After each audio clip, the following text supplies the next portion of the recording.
Recording progress. Bismillahirrahmanirrahim. Assalamu alaikum. Today is 13th of November 25 and we are starting our today's lecture of F3 ACCA. हम पढ़ रहे हैं qualitative characteristics of as per conceptual framework. ठीक है, number one हमने पढ़ा है कि qualitative characteristics उसने दो बेसिक कैटेगरीज में डिवाइड किए हैं, फंडामेंटल और एनहेंसिंग। फंडामेंटल में फिर दो हैं, रेलिवेंस और फेथफुल रिप्रेजेंटेशन। और एनहेंसिंग में है comparability, verifiability, timeliness, understandability. Relevance जो है, अब उसमें हम थोड़ा सा आगे पढ़ लेते हैं। रेलिवेंस है, information is relevant if it has the ability to influence the economic decision of users and is providing in time to influence those provided in time to influence those decisions. मतलब relevant है कि अगर एक information उस matter पे user के decision को influence कर सके, और ठीक है, और वेल टाइम पे पहुंचाई जाए। मतलब इसमें एक तो है कि उस मैटर से वो रिलेट भी करती हो, जिससे वो आप कह रहे हैं, जिससे जिसकी एक्सप्लेनेशन में वो दे रहे हैं, प्लस टाइम पे भी दी जाए। एक चीज़ जो आज रेलिवेंट है, आज से 2 साल बाद रेलिवेंट नहीं होगी। ठीक है ना, हर चीज़ का एक टाइम होता है जिस टाइम पे वो फायदेमंद होती है। तो उसने दो एस्पेक्ट बनाए हैं, एक तो वो जिस मैटर को एड्रेस कर रही है, उस मैटर से उसका कोई ताल्लुक भी बनता हो, सवाल गंदम जवाब चना वाला चक्कर ना हो। और नंबर टू ये कि प्रॉपर टाइम पे दी जाए, जिस टाइम पे वो चाहिए उस टाइम पे दी जाए, तो हम कहते हैं ये बड़ी रेलिवेंट इन्फॉर्मेशन है। और अगर दोनों में से कोई एक चीज़ नहीं है तो वो रेलिवेंस में नहीं आएगी, ये याद रखो। क्वालिटीज ऑफ रेलिवेंस में क्या आती हैं कि रेलिवेंस के अंदर क्वालिटीज क्या हैं, ये उसकी डेफिनेशन थी। Information provided by financial statement need to be relevant. Information that is relevant has predictive और कंफर्मेटरी वैल्यूज। अब ये दो तरह की वैल्यूज हैं, प्रिडिक्टिव और कंफर्मेटरी। प्रिडिक्टिव, प्रिडिक्ट करना, फ्यूचर में क्या होने जा रहा है उसका अंदाज़ा लगाना। अंदाज़ा लगाने के लिए आपको बहुत रेलिवेंट इंफॉर्मेशन चाहिए, उसके बाद ही आप अंदाज़ा लगा सकते हैं कि जनाब इस मैटर में क्या होने जा रहा है। ठीक है, अगर कोई ज़्यादा स्ट्रॉन्ग इंफॉर्मेशन आपके पास नहीं है तो आप फ्यूचर को फोरकास्ट नहीं कर सकते। और दूसरा वो क्या कह रहा है, कंफर्मेटरी, या वो कंफर्मेटरी हो कि जो आपके जहन में एक नॉलेज है चीज़ के बारे में, वो उसे कंफर्म कर दे कि हाँ आपका नॉलेज ठीक है या ठीक नहीं है। मतलब एक बात कर रहा है प्रेजेंट और पास्ट की, और एक बात कर रहा है फ्यूचर की। तो रेलिवेंस का ताल्लुक दोनों से बना देता है वो। ठीक है, क्वालिटीज ऑफ रेलिवेंस है कि predictive values enable users to evaluate और असेस पास्ट, प्रेजेंट और फ्यूचर इवेंट्स। पास्ट प्रेजेंट का मतलब यही है कि प्रिडिक्ट करता है कि क्या हुआ होगा या क्या होने जा रहा है, आप उसे पास्ट प्रेजेंट भी कर दें। Confirmatory value help user to confirm और correct past evaluation and assessment, कि वो कंफर्म करता है कि जो हुआ था वो वैसे ही हुआ था जैसे मैं समझ रहा हूँ, या किसी और तरह हुआ था। तो प्रिडिक्टिव में भी उसने पास्ट प्रेजेंट फ्यूचर कर दिया। दूसरे भाग में एक चीज़ का आपको नहीं आइडिया था तो आप उसे प्रिडिक्ट कर रहे हैं कि माजी में क्या हुआ होगा, अभी क्या हो रहा है, और फ्यूचर में क्या हो सकता है। तो अगर तो एक इन्फॉर्मेशन आपके पास प्रॉपर नहीं है, आपका कोई एक व्यू पॉइंट डेवलप नहीं है, तो यहाँ से प्रिडिक्ट कर सके। जबकि कंफर्मेटरी में आपका पहले से एक व्यू पॉइंट मौजूद है, आपके पास इंफॉर्मेशन मौजूद है, एक आपका फ्रेम ऑफ माइंड है। अब आप वो कंफर्म कर रहे हैं कि जो मैं समझता हूँ जो माजी में हुआ, क्या वो ठीक है या ठीक नहीं है। ठीक है, तो अपनी असेसमेंट को कंफर्म कर रहे हैं या करेक्ट कर रहे हैं। Where choices have to be made between mutually exclusive options, the option selected should be one that results in the relevance of the information being maximized. In other words, the one that would be of most use in taking economic decisions.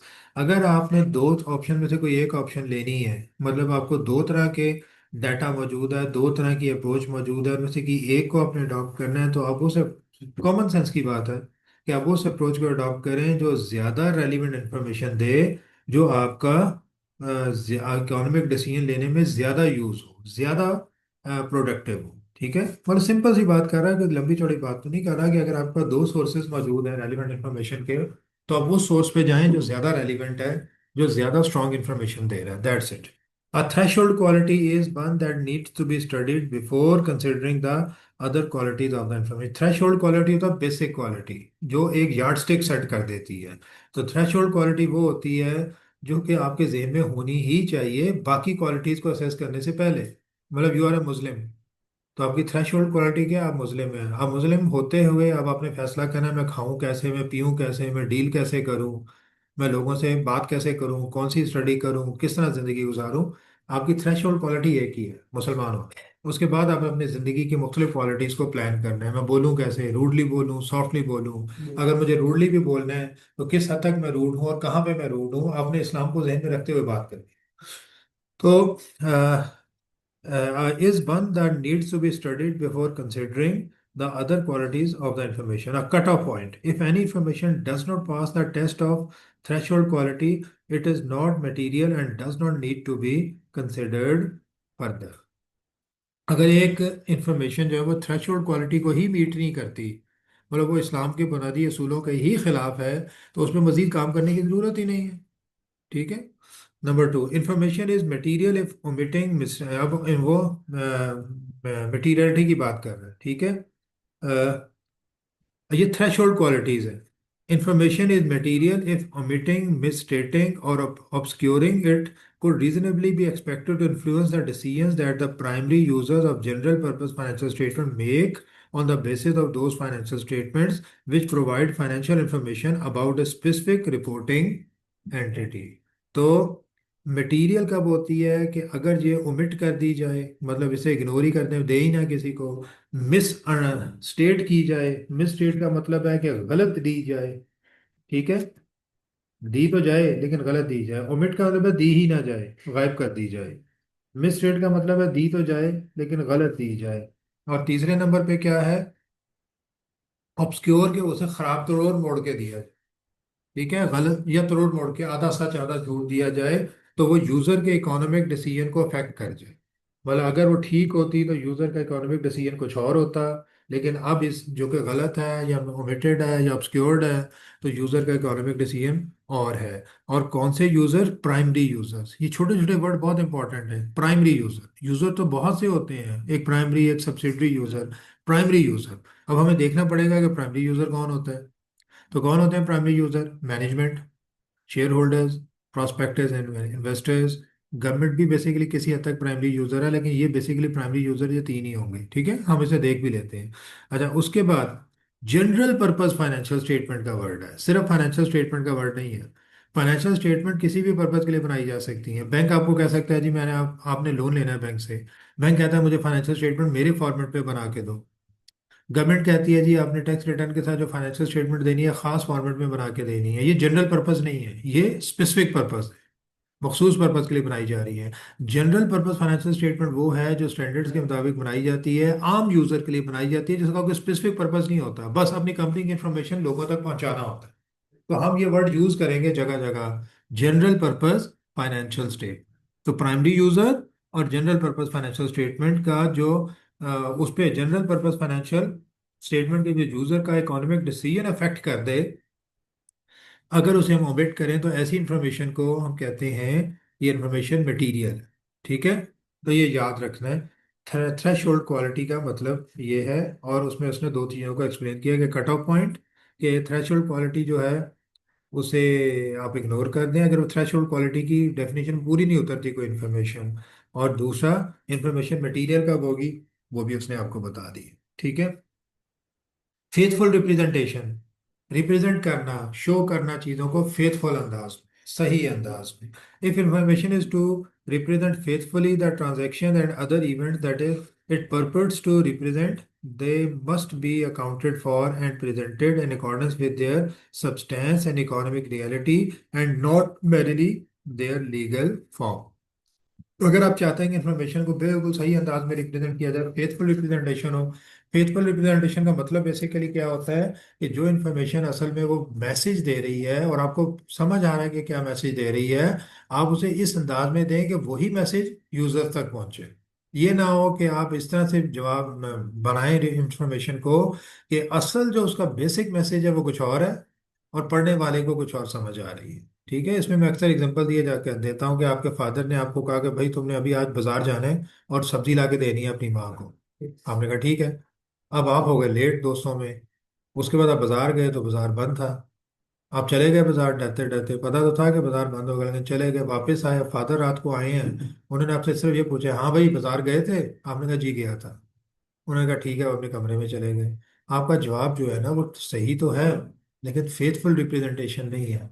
क्योंकि father ये नहीं पूछना चाह रहे थे कि तुम बाजार गए थे कि नहीं, वो पूछना क्या चाह रहे थे कि सब्जी आई कि नहीं। वो तो नहीं आई। तो फेथफुल रिप्रेजेंटेशन क्या होती है कि जी वो बाजार तो गया था लेकिन वो सब्जी नहीं ला सका, ये फेथफुल रिप्रेजेंटेशन। ठीक है ना। तो आपने इंफॉर्मेशन ऐसे नहीं देनी कि अपने तई चालाकी दिखा के इंफॉर्मेशन पहुंचा दे, लेकिन आपको पता भी हो कि ये सही मैसेज नहीं दे रही, फिर भी आप दे दें और कह रहे हैं कि वो ठीक हो। इसे कहते हैं फेथफुल रिप्रेजेंटेशन। और इंफॉर्मेशन को कहता है कि ये बहुत इंपॉर्टेंट है, in accordance with their substance and economic reality and not merrily their legal form. वो कह रहा है उसका हकीकत देखें, हकाइक क्या कहते हैं कि इस ट्रांजैक्शन की नेचर क्या है, इसकी इकोनॉमिक रियलिटी, इसकी जो माशी रियलिटी, इसका जो फाइनेंशियल रियलिटी है कि आपको क्या फायदा या नुकसान है वो नजर आए, क्योंकि अकाउंटिंग तो फाइनेंशियल से पे चलती है। लीगल फॉर्म से ज्यादा इस पे तवज्जो दें। अब इसकी एग्जांपल मैं आपको ऐसे देता हूँ कि ये जो गाड़ियां आप लीज पे लेते हैं, अक्सर आपने देखा होगा क्या होता है, बैंक आपको गाड़ी दे देता है और आप किस्तें देते हैं, लेकिन गाड़ी किसके नाम होती है? बैंक के नाम। जब 3 साल पूरे हो जाते हैं, 4 साल 5 साल जो भी लीज का पीरियड है, तो बैंक आपसे थोड़ी सी टोकन सा लेता है, मामूली सा फॉर्मेलिटी होती है, और गाड़ी आपके नाम कर देता है, तो गाड़ी आपकी हो जाती है। अब जब तक 3 साल नहीं पूरे हुए, गाड़ी किसके नाम पे है? बैंक के नाम पे। लेकिन उसका फायदा किसे है? आपको। उसका नुकसान किसे है? आपको। आपको नहीं, उसका नुकसान भी आपको ही है। अगर गाड़ी डैमेज हो जाती है, एक्सीडेंट हो जाता है, तो उसकी रिपेयर किसने करवानी है? हम नहीं करवानी है। उसकी इंश्योरेंस किसने करवानी है? आपने करवानी है। बैंक ने तो कुछ नहीं करना। जब एक चीज का सारे फायदे आपके, सारे नुकसान आपके, सब कुछ आपका, तो गाड़ी फिर बैंक की हुई या आपकी हुई? लॉजिकली तो वो आपकी हुई। लीगल पॉइंट ऑफ व्यू से बैंक की है, गवर्नमेंट के रिकॉर्ड्स में बैंक की है, तो लीगल पॉइंट ऑफ व्यू से बैंक की है। लेकिन लॉजिकली फाइनेंशियल रियलिटी के उसके फायदे और नुकसानात किसे हैं, उस हिसाब से तो गाड़ी आपकी लगती है। तो अकाउंटिंग कहती है कि जो लीज एसेट होता है वो आप अपने एसेट के तौर पे शो करें, वो बैंक अपने एसेट के तौर पे शो ना करे। बैंक अपनी बुक्स में नहीं लिखेगा मेरे पास 50 गाड़ी हैं जो उसने लीज पे दी है, बैंक लिखेगा मैंने इन्वेस्टमेंट की हुई है। बैंक उसे इन्वेस्टमेंट शो करेगा। आप ये नहीं कहेंगे कि मैंने बैंक से लोन लिया हुआ है, एक गाड़ी ली हुई है तो इतने करोड़ का या इतने लाख का लोन लिया, आप कहेंगे ये मेरी गाड़ी है, मैंने गाड़ी खरीदी है। ठीक है, उसकी पूरी फिर अकाउंटिंग है, उसका आईएफआरएस है पूरा। ये होता है सब्सटेंस। सब्सटेंस की हकीकत क्या है किसी चीज की, असल कहानी क्या है। लीगल फॉर्म क्या है कि बाय लॉ उसकी क्या लीगल रियलिटी क्या बनती है, तो वो कहता है कि अकाउंटिंग में सब्सटेंस देखें, लीगल फॉर्म ना देखें। तो लीज की गाड़ी को फिर बैंक अपनी गाड़ी के तौर पे शो ना करे, आप जो लेजी है वो अपनी गाड़ी के तौर पे शो करे। इसे कहते हैं सब्सटेंस ओवर फॉर्म। ठीक है ना, इस कॉन्सेप्ट का नाम है सब्सटेंस ओवर फॉर्म, और इसे वो क्या कह रहा है? Faithful representation. फिर कंप्लीटनेस होती है। To be understandable, information must contain all the necessary descriptions and explanations. This may include estimated amounts where absolute precision is neither possible nor cost effective to achieve. तो वो कह रहा है कि आपके पास सारी इंफॉर्मेशन होनी चाहिए, चाहे वो बिल्कुल क्लियर पिक्चर हो, चाहे वो आपका एस्टिमेट हो, लेकिन होना जरूर चाहिए।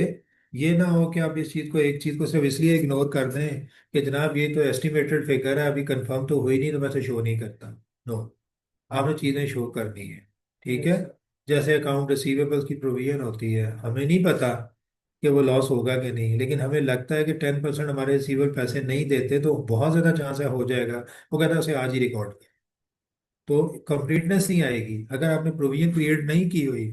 आपको रिस्क भी है कि जनाब कुछ लोग पैसे नहीं देंगे, लेकिन आपने फिर भी कोई एक्सपेंस रिकॉर्ड नहीं किया। जब आपसे पूछा जाता है कि भाई क्यों नहीं एक्सपेंस रिकॉर्ड किया, आप कहते हैं सर कोई कंफर्म ही नहीं है, अभी तो कितना होगा कितना नहीं होगा हमें तो नहीं पता, अंदाजा ही लगा सकते हैं। तो अंदाजे की तो होगा, हमें रिकॉर्डिंग नहीं करनी चाहिए, लेकिन अकाउंटिंग कहती है नो, अंदाजे की भी अकाउंटिंग कर, जिसे कहते हैं एस्टिमेट। तो अगर आप एस्टिमेट कर सकते हो, रीजनेबल एस्टिमेट कर सकते हो कि इतना लॉस होने के चांसेस हैं, बड़े वाजे चांसेस हैं, तो आप ये प्ली नहीं ले सकते कि ये कौन सा रियल फिगर है, ये तो एस्टिमेट है तो मैं नहीं रिकॉर्ड करता, आप कर लो। ये बात यहाँ पर कर रहा है कि जब तक अगर आपने एस्टिमेट रिकॉर्ड नहीं किए हुए, तो फिर इसका मतलब है आपने पूरी कंप्लीट इंफॉर्मेशन रिकॉर्ड नहीं की हुई। तो कंप्लीटनेस में ये बहुत इंपॉर्टेंट पॉइंट है कि वो कह रहा है कि तमाम इंफॉर्मेशन रिकॉर्ड करो। और तमाम का मतलब ये नहीं है जो एक्चुअली चीज़ें हैपन हो चुकी हैं सिर्फ वही रिकॉर्ड करनी है, जिन चीज़ों के होने के चांसेस हैं और आप उसका एस्टिमेट तैयार कर सकते हैं वो भी रिकॉर्ड करो, तब चीज़ें कंप्लीटेड कंसिडर होंगी। इसके बाद आता है न्यूट्रलिटी।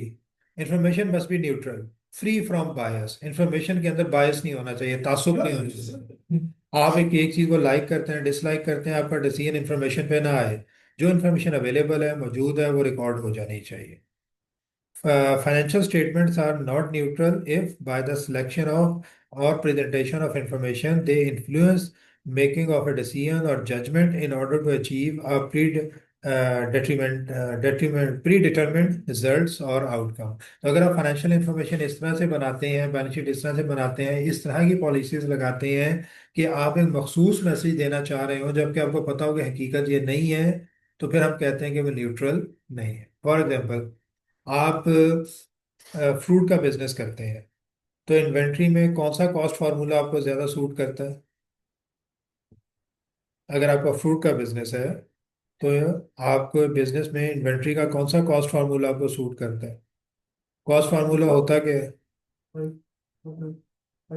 फाइफो या वेटेड एवरेज, जिसे कॉस्ट फार्मूला कहते हैं ना। तो कौन सा फार्मूला आपको सूट करता है अगर आप फ्रूट का बिजनेस करते हैं? FIFO. First in first out. Generally physically भी जो फ्रूट पहले आता है उसे पहले बेचने की कोशिश करते हैं, तो फिर आपकी अकाउंटिंग में भी, कॉस्टिंग में भी वही लगना चाहिए। लेकिन आप जानबूझ के वेटेड एवरेज लगाते हैं, क्यों? क्योंकि फाइफो में जो कॉस्ट ऑफ गुड सोल्ड है वो ज्यादा निकलती है, तो प्रॉफिट कम आता है। आप जानबूझ के फाइफो यूज करते हैं कि मैं अपने प्रॉफिट को ज्यादा शो करूं, अपने शेयर होल्डर्स को भी और पर्पसेस के लिए भी। तो ये तो आप गलत कर रहे हैं। प्रॉफिट फाइफो ज्यादा नहीं, जरूरी नहीं। डिपेंड करता है कि आपकी इन्वेंट्री की प्राइस कैसे चल रही है। अगर प्राइस डिक्लाइनिंग है, फिर प्राइस इंक्रीज हो रही है, तो फिर वो तो डिपेंड करता है ना। अगर पहले जो इन्वेंट्री पड़ी थी वो सस्ती थी और बाद में महंगी खरीदी जा रही है, तो फाइफा में कॉस्ट ऑफ गुड्स सोल्ड कम आएगी कि ज्यादा आएगी? कम आएगी। पहले इन्वेंट्री महंगी थी, अब सस्ती होती जा रही है, अब ज्यादा आएगी। ठीक है ना। तो ये कोई स्टैंडर्ड नहीं होता कि फाइफो में हमेशा कॉस्ट ऑफ गुड्स तो ज्यादा ही आएगी। डिपेंड करता है सर्कमस्टेंसेस, सर्कमस्टेंसेस पे डिपेंड करता है। नॉर्मली नहीं कह नहीं सकते हम। ऐसी बात करनी ही नहीं चाहिए जिसका कोई एविडेंस ना हो हमारे पास ना। कुछ भी हो सकता है। नॉर्मली वाला चक्कर इसमें नहीं होता, डिपेंड करता है सर्कमस्टेंसेस। बेटा वही है ना, फिर अज्यूम कर रहे हो ना आप इन्फ्लेशन को अज्यूम कर रहे हो, तो इन्फ्लेशन को नॉर्मल चीज तो नहीं होती। हाई इन्फ्लेशन तो नॉर्मल चीज नहीं होती। वैसे दुनिया में प्राइसेस बढ़ती हैं लेकिन कम भी हो रही है ना, ऊपर नीचे हो रही होती है। प्राइसेस एक एवरेज फिगर पे चल रही होती है अगर इन्फ्लेशन ना हो तो, हाइपर इन्फ्लेशन ना हो तो। एनी हाउ, आगे न्यूट्रलिटी समझ आ गई। फ्री फ्रॉम एरर, इंफॉर्मेशन में एरर नहीं होनी चाहिए। Must be free from error with in the bounds of materiality. ये बहुत इंपॉर्टेंट है। Information should be free from error with in the bounds of materiality. इसका क्या मतलब है कि एरर तो हो सकती है। आपने 50 करोड़ के एसेट लिए हैं, उसमें 10,000 के आपने फिगर गलत रिकॉर्ड कर लिया, तो क्या आप कहेंगे एसेट गलत रिकॉर्डेड है? नहीं। 10,000 की फिगर क्या होती है 50 करोड़ के मुकाबले? लेकिन अगर 50 करोड़ के एसेट में 50 लाख के एसेट गलत रिकॉर्ड हुए हैं, फिर तो आप कहेंगे ये एसेट गलत है, ठीक नहीं है 50 करोड़ की फिगर। तो हम डिपेंड करता है कि वो जो फिगर जो एरर हुई है वो कितनी मटीरियल है। और मटीरियलिटी क्या होती है अभी हमने पढ़ लिया है। क्या होती है मटीरियलिटी, या इंफॉर्मेशन मटीरियल कब होती है? कब हम कहेंगे ये इंफॉर्मेशन मटीरियल हो गई है, गलती मटीरियल हो गई है? इंफॉर्मेशन और हाँ, वो जब क्या वो यूजर के इकोनॉमिक डिसीजन को अफेक्ट करे। और कौन सा यूजर? Primary user. ठीक है। किस चीज का user? User of general purpose financial statement के डिसीजन को अगर ये इंफॉर्मेशन इन्फ्लुएंस करती है, ये एरर, तो ये मटेरियल। और अगर इन्फ्लुएंस नहीं करती तो मटेरियल नहीं है। तो जब हम कहते हैं ना फ्री फ्रॉम एरर, तो हम ये नहीं कहते कि इसमें बिल्कुल ही कोई गलती नहीं है, हम कहते हैं कोई मटेरियल गलती नहीं है। छोटी मोटी गलतियां हो सकती हैं, वो तो हम कभी भी 100% गलती लोकेट कर भी नहीं सकते ना दुनिया में। तो error with in the bounds of materiality. A material error or an omission can cause the financial statement to be false or misleading and thus unreliable and deficient in terms of their relevance। फिर वो relevant नहीं रहती जी। Free from material error does not mean perfectly accurate in all respect. यही मैंने बात की है। इसका ये मतलब नहीं है कि बिल्कुल परफेक्ट है, 1 रुपए की भी गलती नहीं है, ये मतलब नहीं है। फ्री फ्रॉम एरर का मतलब है कोई मटेरियल एरर नहीं होनी चाहिए। छोटी मोटी एरर परमिटेड है क्योंकि हम एक हद से ज्यादा उन्हें रोक भी नहीं सकते। अच्छा जी, इसे पढ़ लेना। फिर आगे एनहेंसिंग एनहेंसिंग क्वालिटीज आ गई आगे। Comparability. Comparability, user must be able to compare the financial statement of an entity over time to identify trends in its financial performance and financial position. Over time, एक time से दूसरे time को compare करना, एक महीने से दूसरे महीने को कंपेयर करना, एक साल से दूसरे साल को कंपेयर करना। Compare the financial statement of different entities to evaluate their relative financial performance. अब ये दूसरी कंपेरेबिलिटी आ गई, एक एंटिटी को दूसरी एंटिटी से कंपेयर करना सेम पीरियड के लिए, एक एंटिटी को दूसरी एंटिटी से कंपेयर करना। तो दो तरह के कंपैरिजन आ गए, एक साल को दूसरे साल से कंपेयर करना फॉर सेम एंटिटी, या सेम ईयर के लिए एक एंटिटी को दूसरी एंटिटी से कंपेयर कर। और इसके अंदर क्या होना चाहिए, कंसिस्टेंसी। कि आप जो कंपेरेबिलिटी करते हैं ईयर टू ईयर, तो फिगर्स को एक ही बेसिस पे रिकॉर्ड करें, एक ही बेसिस पे करें, तो फिर कंपेरेबिलिटी फायदा देगी। अगर दोनों की बेसिस ही फर्क है एंटिटीज की, या दोनों सालों में बेसिस फर्क है, पहले साल कोई और अकाउंटिंग पॉलिसी थी, अगले साल कोई और अकाउंटिंग पॉलिसी थी, तो फिर कंपेरेबिलिटी आपको सही रिजल्ट नहीं देगी। ठीक है ना, फिर तो बेस ही फर्क हो गई, घोड़ों को गधों से कंपेयर तो नहीं किया जा सकता। तो कंसिस्टेंसी होनी चाहिए। Number two, disclosures. कंपेरेबिलिटी के साथ फिर आपको एडिशनल इन्फॉर्मेशन देनी चाहिए जो पूरी इन्फॉर्मेशन को एक्सप्लेन करे और आपको सही बात समझ आए कि कंपैरिजन के का नतीजा क्या निकल रहा है, क्या मैसेज आ रहा है। तो फिर आपको एडिशनल इन्फॉर्मेशन देनी है नोट्स में या कहीं भी। और जो एडिशनल इन्फॉर्मेशन दी जाती है उन्हें क्या कहा जाता है, डिस्क्लोजर्स। ठीक हो गया। अच्छा, दो वर्ड आप बहुत ज्यादा पढ़ेंगे अकाउंटिंग में, प्रेजेंटेशन एंड डिस्क्लोजर। इसका आइडिया थोड़ा सा आप ले लें क्या होता है। प्रेजेंटेशन का मतलब होता है कि किसी फिगर को बैलेंस शीट या इनकम स्टेटमेंट में शो कैसे करें। ठीक है, प्रॉपर्टी प्लांट इक्विपमेंट, आपके पास 10 एसेट्स हैं, हर एक की अपनी कॉस्ट है, अपनी डिप्रिसिएशन है, अपनी WDV है। अब इसे बैलेंस शीट में कैसे शो करेंगे, हर एसेट को अलग शो करेंगे? नहीं, हम बैलेंस शीट के फेस पे क्या करते हैं, प्रॉपर्टी प्लांट एंड इक्विपमेंट पूरे जमा करके शो कर देते हैं। ये है प्रेजेंटेशन। ये है कि बस आपको हर एसेट की अलग अलग चीजें बयान करने की जरूरत नहीं है। प्रॉपर्टी प्लांट इक्विपमेंट में जितने भी एसेट्स आते हैं सबको जमा करके बैलेंस शीट के फेस पे जरूर शो करें। ये ना करें कि तमाम एसेट्स को जमा करके बैलेंस शीट के फेस पे शो करें, मतलब बैलेंस शीट में लिख दें टोटल एसेट्स 2 अरब, नो, एसेट को तोड़ के शो करें। उसने कहा कम से कम ये हेडिंग दें, प्रॉपर्टी प्लांट इक्विपमेंट अलग करें, इंटेंजिबल एसेट अलग करें, लॉन्ग टर्म इन्वेस्टमेंट्स अलग करें, फिर करंट एसेट अलग करें, फिर करंट एसेट में रिसीवेबल को अलग से शो करें, इन्वेंट्री को अलग से शो करें, इकट्ठे ना करें। ये है प्रेजेंटेशन कि शो कैसे करना है, इकट्ठे करके शो करना है या अलग अलग करना है। डिस्क्लोजर का मतलब है इनकी एडिशनल इंफॉर्मेशन क्या देनी है। जैसे मैंने कहा था कि प्रॉपर्टी प्लांट इक्विपमेंट को कैसे शो करना है बैलेंस शीट में, टोटल फिगर। लेकिन डिस्क्लोजर कहता है कि टोटल फिगर तो आपने दे दी, लेकिन एडिशनल इन्फॉर्मेशन भी आप दें कि भाई ये 50 करोड़ के एसेट में कौन कौन से एसेट हैं, इनकी कॉस्ट क्या थी, इनकी WDV क्या है, साल के शुरू में कितने थे, साल के दौरान कितनी डिप्रिसिएशन हो गई, साल के एंड पे क्या है, पूरी रिकंसिलिएशन दें। ये जो एडिशनल इन्फॉर्मेशन दी जा रही है ना, ये नोट्स में दी जाती है जनरली, और इसे क्या कहते हैं, डिस्क्लोजर। अब ये डिस्क्लोजर ना भी देते तो बैलेंस शीट तो बन गई थी और टैलीड भी थी, लेकिन वो यूजर को फर्दर इंफॉर्मेशन नहीं दे रही थी। तो जब प्रेजेंटेशन का मतलब होता है तो हम ये कहते हैं कि बैलेंस शीट कैसे बनानी है, उसमें कौन कौन से हेड्स देने हैं, इनकम स्टेटमेंट में कौन कौन से हेड्स देने हैं, ये होती है प्रेजेंटेशन। और कौन सी चीज़ बैलेंस शीट के फेस पे देनी है, कौन सी नोट्स में जाके देनी है, ये होती है प्रेजेंटेशन। और डिस्क्लोजर होता है जो बैलेंस शीट के अंदर प्रेजेंटेशन हुई है उसके मजीद क्या इंफॉर्मेशन देनी है, जो कि जनरली नोट्स में दी जाती है। ठीक है, तो उसे कहते हैं डिस्क्लोजर। तो ये वो कह रहा है कि यहाँ पे दोनों चीज़ें मैटर करती हैं कंपेरेबिलिटी में, कि कंसिस्टेंसी हो, और अच्छी कंपेरेबिलिटी के लिए आप एडिशनल इन्फॉर्मेशन भी दें ताकि यूज़र को कंपेरेबिलिटी में ज़्यादा बेहतर understanding. An important implication of comparability is that users are informed of the accounting policies employed in preparation of the financial statements, any change in those policies, and the effects of such changes. कि आपने accounting policy है वो आप सब बताते हैं अपनी disclosure में कि हम कौन कौन सी चीज़ की क्या क्या पॉलिसी यूज़ करते हैं, फिर अगर चेंज किया आपने पॉलिसी तो आप वो भी बताते हैं, और फिर उसका इफेक्ट भी बताते हैं। इफेक्ट कैसे बताते हैं कि फॉर एग्जाम्पल आप वेटेड एवरेज पे थे, पिछले साल आपने वेटेड एवरेज पे इन्वेंट्री कैलकुलेट की थी, और इस साल आपने मेथड चेंज कर दिया, फार्मूला आप चले गए हैं कॉस्ट उस पे फाइफो पे। अब पिछले साल वेटेड एवरेज पे आपकी कॉस्ट आ रही थी 2 करोड़ इन्वेंट्री की, इस साल फाइफो पे कॉस्ट आ रही है 3 करोड़। ठीक है, अब अगर आप कंपेयर करेंगे दोनों चीज़ों को तो ये कंपेरेबिलिटी बनती नहीं है। क्यों नहीं बनती, अगर कॉस्ट की बात करें, कि लोग कहेंगे यार पिछली बार तो हमारा तरीका ही फर्क था, इस बार तुम्हारा तरीका फर्क है, तरीका बदलने से भी तो कॉस्ट में फर्क पड़ा है ना। तो फिर वो इफेक्ट ऑफ चेंजेस में क्या हम करेंगे कि हम इस बार बताएंगे कि हमने अपने मेथड को वेटेड एवरेज से फाइफो पे कर लिया है, और बताएंगे, पूरा डिस्क्लोजर देंगे, लेकिन साथ ही ये भी बताएंगे कि अगर हम फाइफो पे ना होते बल्कि वेटेड एवरेज पे ही होते तो हमारी कॉस्ट क्या होती। समझ आई? पिछले साल वेटेड एवरेज में कॉस्ट थी 2 करोड़, इस बार फाइफो पे आ रही है 3, तो दो तीन को कंपेयर नहीं किया जा सकता, फिर हमें बताना पड़ेगा इस बार हमारा फाइफो ना होता, वेटेड एवरेज होता तो कॉस्ट क्या होती, 1.5 करोड़ या 2.5 करोड़। ठीक है। तो इसका मतलब है पिछले साल वेटेड एवरेज में कॉस्ट असल में हकीकत में क्या रिकॉर्ड हुई थी, 2 करोड़।